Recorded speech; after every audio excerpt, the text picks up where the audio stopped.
Assalamualaikum warahmatullahi wabarakatuh. Perkenalkan, nama saya Nurfarika Agustin. Di sini saya akan mempresentasikan hasil tugas saya pada mata kuliah Sistem Manajemen Mutu terkait dengan penggunaan metode FMEA.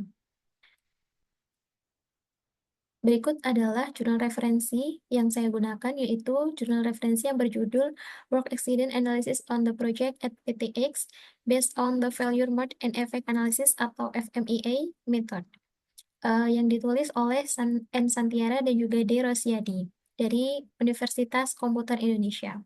Baik, selanjutnya adalah pembahasan presentasi. Jadi, pembahasan presentasi kali ini itu dibagi menjadi 4 bagian.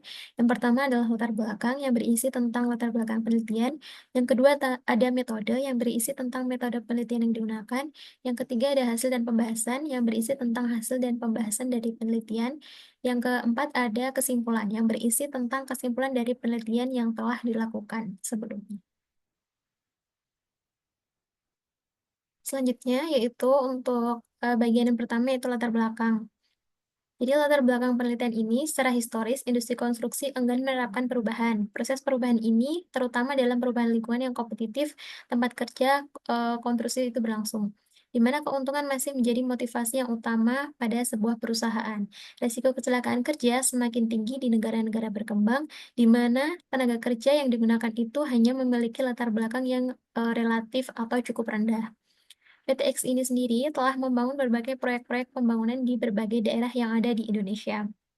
Tujuan utama perusahaan ini adalah untuk menerapkan zero accident dan menjaga keselamatan kerja.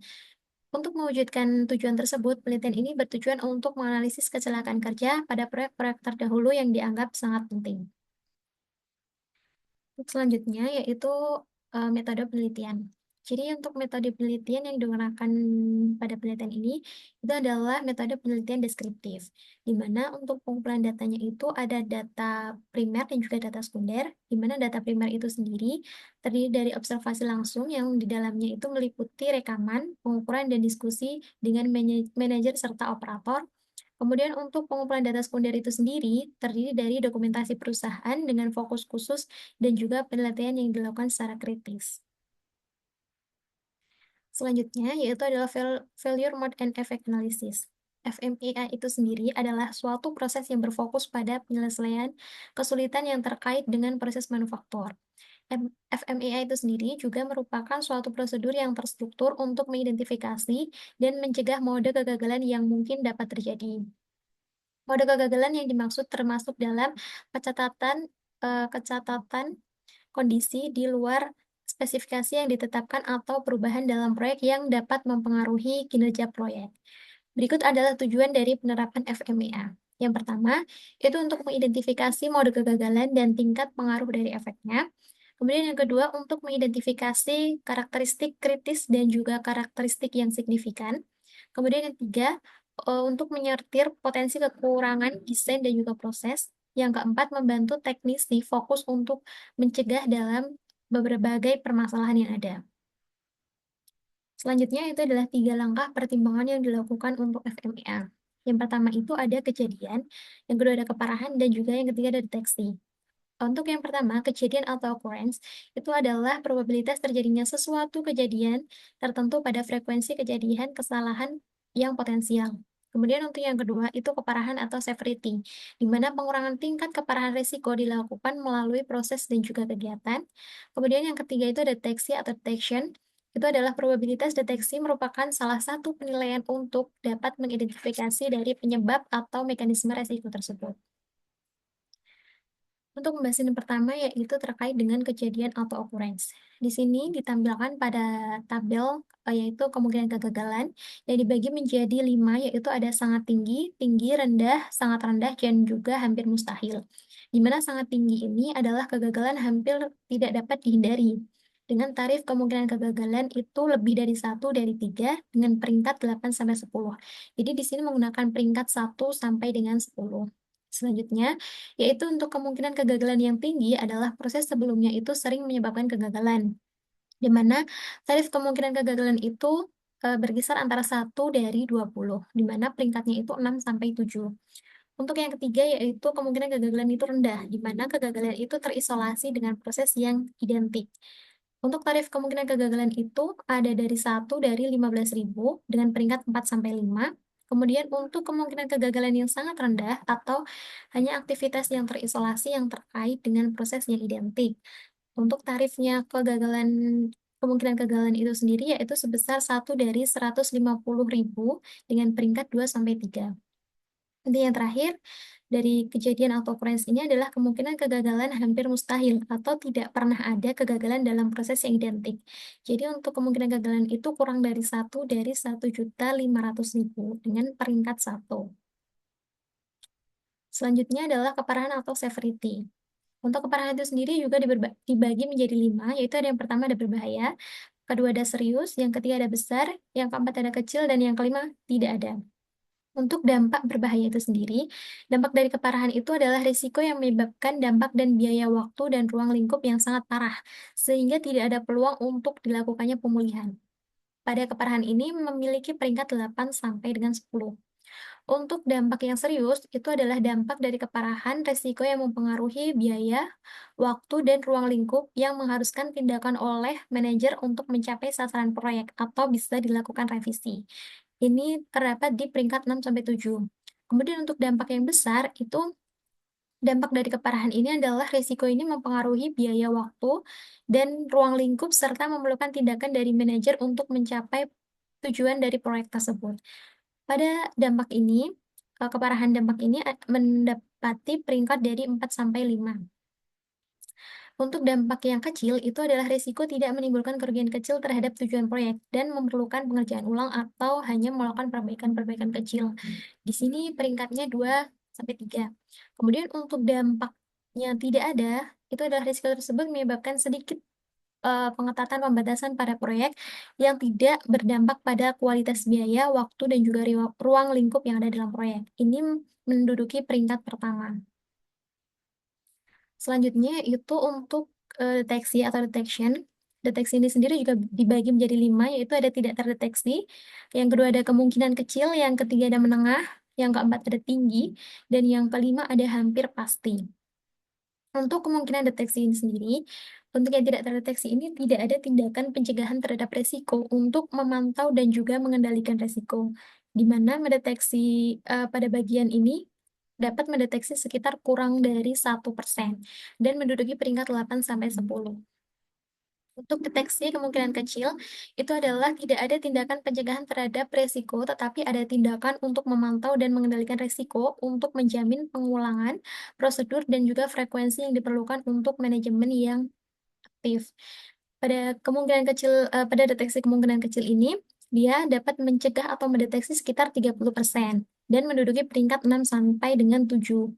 Untuk deteksi menengah, ini ada deteksi kemungkinan terjadi untuk mendeteksi risiko yang sebelumnya itu dapat terjadi. Jadi di sini dia bisa mendeteksi sekitar 50% dengan peringkat 4 sampai dengan 5. Untuk deteksi yang tinggi, itu kemungkinan besar dapat mendeteksi penyebab risiko sebelum terjadi dengan persentase sebesar 70%. Pada bagian ini menduduki peringkat 2 sampai 3. Kemudian yang terakhir adalah deteksinya itu hampir pasti. Penyebab pasti suatu risiko akan terdeteksi sebelum terjadi. Pada deteksi ini, dia dapat mendeteksi sekitar dan dapat mencegah sekitar 100% dan menduduki peringkat pertama. Selanjutnya yaitu hasil dan pembahasan dari penelitian ini. Jadi, di sini ada tabel perhitungan data detail nilai tingkat keparahan proyek A. Jadi di sini ada 3 proyek, yaitu ada nanti dijelaskan ada proyek A, B, dan juga C. Nilai keparahan merupakan langkah untuk menghitung seberapa besar dampak atau intensitas kejadian dapat mempengaruhi hasil akhir proses. Dampak dinyatakan dalam skala 1 hingga 10, di mana nilai 1 itu merupakan dampak terendah dan juga nilai 10 adalah dampak yang terburuk. Kemudian, pada tabel ini ada 8 potensi kegagalan cedera. Yang pertama itu ada cedera bagian wajah, yaitu dengan nilai keparahan 2. Yang kedua ada cedera kaki bagian bawah dengan nilai keparahan 9. Untuk yang ketiga, cedera kaki dengan nilai tingkat keparahan 9.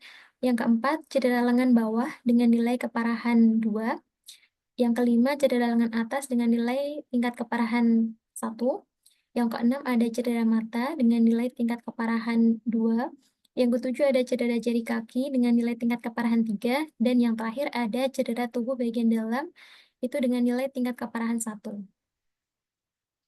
Selanjutnya ini adalah untuk yang proyek B, itu sama untuk potensi kegagalannya itu juga dibagi menjadi 8 cedera, yaitu yang pertama ada cedera wajah dengan nilai tingkat keparahan 1, yang kedua ada cedera kaki bagian bawah itu 8, yang ketiga ada cedera kaki nilainya 5, yang kelima ada cedera lengan bawah itu nilainya 4, yang kelima cedera lengan atas itu nilainya 3, yang keenam cedera mata itu nilainya 2. Kemudian untuk cedera jari kaki itu nilainya 1, cedera tubuh bagian dalam itu nilainya 2.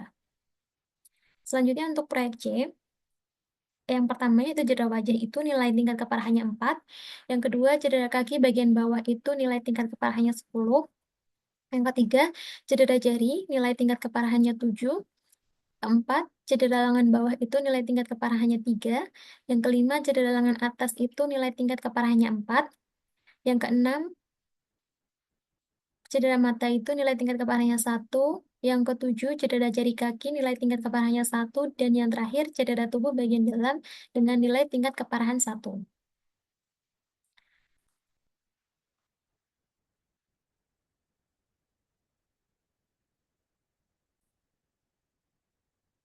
Selanjutnya itu perhitungan data detail nilai tingkat keparahan pada proyek A. Selanjutnya itu perhitungan data detail dari nilai tingkat kejadian proyek A. Nilai kejadian adalah merupakan nilai estimasi probabilitas atau peluang terjadinya suatu penyebab dan menghasilkan mode kegagalan yang menimbulkan efek tertentu. Nilai kejadian diperoleh dari cara mengamati langsung kondisi aktual yang ada di lapangan, kemudian wawancara dengan divisi yang terkait dan melihat laporan kemajuan proyek yang dilakukan sebelum proyek itu dimulai. Berikut adalah tabel dari perhitungan data detail nilai tingkat kejadian proyek A.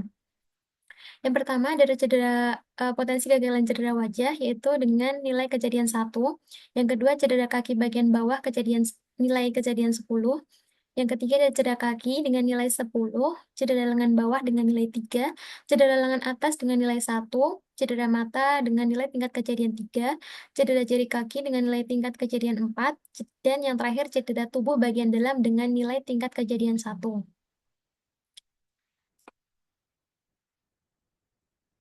Baik, yaitu selanjutnya adalah perhitungan data detail nilai tingkat kejadian pada proyek B. Yang pertama, cedera wajah itu dengan nilai kejadian 3. Yang kedua, cedera kaki bagian bawah, nilai tingkat kejadian itu 9. Yang ketiga, ada cedera jari, yaitu nilainya 8. Yang keempat, cedera lengan bawah, nilainya 2. Yang kelima, cedera lengan atas dengan nilainya 1. Cedera mata nilainya 2. Cedera jari kaki nilainya 1. Dan cedera tubuh bagian dalam nilainya 1. Untuk selanjutnya yaitu adalah pada proyek C, yang pertama cedera wajah itu nilainya 3, cedera kaki bagian bawah nilainya 8, cedera jari nilainya 7, cedera lengan bawah nilainya 2, cedera lengan atas nilainya 2, cedera mata nilainya 4, cedera jari kaki nilainya 1, dan cedera tubuh bagian dalam nilainya 2. Selanjutnya adalah nilai deteksi. Nilai deteksi merupakan nilai estimasi subjektif seberapa efektif dan seberapa metode pencegahan itu dapat dideteksi. Nilai deteksi ini bisa diperoleh dari melalui wawancara dan melihat laporan kemajuan lapangan dari proyek yang serupa atau sama dengan periode yang sebelumnya. Untuk perhitungan data detail nilai tingkat deteksi proyek A, yaitu yang pertama, untuk cedera bagian wajah itu nilai tingkat deteksinya 9, cedera kaki bagian bawah itu nilai tingkat deteksinya 1, cedera jari nilai tingkat deteksinya itu 1, cedera lengan bawah itu nilainya 7, cedera lengan atas nilainya 9, cedera mata nilainya 7, cedera jari kaki nilainya 6, dan cedera tubuh bagian dalam nilainya 9. Selanjutnya untuk proyek B, itu yang pertama cedera wajah itu nilai tingkat deteksinya itu 8. Yang kedua adalah cedera kaki bagian bawah, nilai tingkat deteksinya 2. Yang ketiga, cedera jari, itu nilainya 2. Keempat, cedera lengan bawah, nilainya 8. Yang kelima, cedera lengan atas, nilainya 8. Yang keenam, cedera mata, nilainya 6. Yang ketujuh, cedera jari kaki, nilainya 5. Dan yang terakhir, cedera tubuh bagian dalam, itu nilainya 8. Untuk proyek C, yaitu yang pertama, cedera wajah, nilai tingkat deteksinya 9. Yang kedua, cedera jari kaki, bagian bawah itu nilainya 2. Yang ketiga, cedera jari, nilainya 2. Yang keempat, cedera lengan bawah, nilainya 6. Yang kelima, cedera lengan atas, nilainya 8. Yang keenam, cedera mata itu nilainya 6. Kemudian yang ketujuh, cedera jari kaki, nilainya 5. Dan untuk yang kedelapan, yaitu cedera bagian tubuh, bagian dalam, nilainya 8. Selanjutnya adalah perhitungan Risk Priority Number atau RPN, di mana setelah mendapatkan nilai keparahan, kejadian, dan juga deteksi dari setiap proyek, baik proyek A maupun proyek B maupun proyek C, maka dapat dilakukan penilaian proses Risk Priority Number atau RPN. Nah, untuk proses RPN ini sendiri diperoleh dengan cara mengalihkan nilai-nilai Severity Occurrence Detection atau nilai-nilai dari keparahan, kejadian, dan juga deteksi. Di mana untuk nilai keparahan itu sendiri semua dijumlahkan itu menghasilkan sekitar nilai 3,63, kemudian untuk kejadian itu menghasilkan nilai 4,13, untuk deteksinya itu sebesar 6,13. Kemudian untuk perhitungan RPN itu sendiri, severity dikali dengan occurrence, kemudian dikali detection atau keparahan dikali dengan kejadian dan juga dikalikan dengan deteksi. Untuk penilaiannya 3,63 dikalikan 4,13 dikali dengan 6,13 itu mendapatkan hasil 91,9. Kemudian, yaitu terdapat nilai indikator risiko tertinggi dari nilai rata-rata RPN yang tertinggi. Nah, untuk nilai risk priority number yang tertinggi adalah merupakan target utama yang harus diperhatikan pada tahun-tahun yang akan berlangsung atau tahun-tahun yang akan datang. Nah, untuk perhitungan indikator risiko atau RPN, Risk Priority Number ini pada semua proyek, baik proyek A, B, C, D, itu adalah dengan 8 indikator risiko dari baik cedera wajah, cedera kaki bagian bawah, cedera jari, cedera lengan bawah, cedera lengan atas, cedera mata, cedera jari kaki, dan juga cedera tubuh bagian dalam. Itu adalah total nilai RPN-nya itu sebesar 65.088,94 dengan critical value itu sebesar 823,6. Untuk bagian yang terakhir adalah kesimpulan. Nah, selanjutnya itu adalah kesimpulan dari penelitian tersebut. Kesimpulan dari analisis kecelakaan yang sering terjadi di PTX menggunakan metode FMEA yang menggunakan data pada 3 proyek, proyek A, proyek B, dan juga proyek C pada tahun 2019, didapatkan 3 kecelakaan yang sering terjadi dan harus dipantau pada tahun-tahun berikutnya atau tahun-tahun yang akan datang. Berikut adalah 3 kecelakaan yang sering terjadi pada PTX, yaitu yang pertama, cedera kaki bagian bawah dengan nilai RPN sebesar 4.954,8.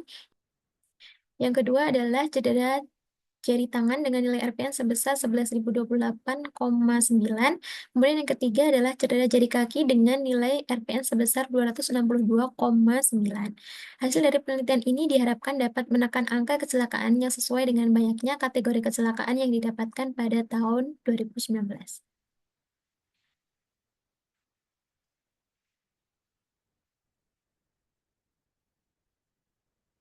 Baik, sekian dan terima kasih presentasi dari saya. Kurang lebihnya mohon maaf. Wassalamualaikum warahmatullahi wabarakatuh.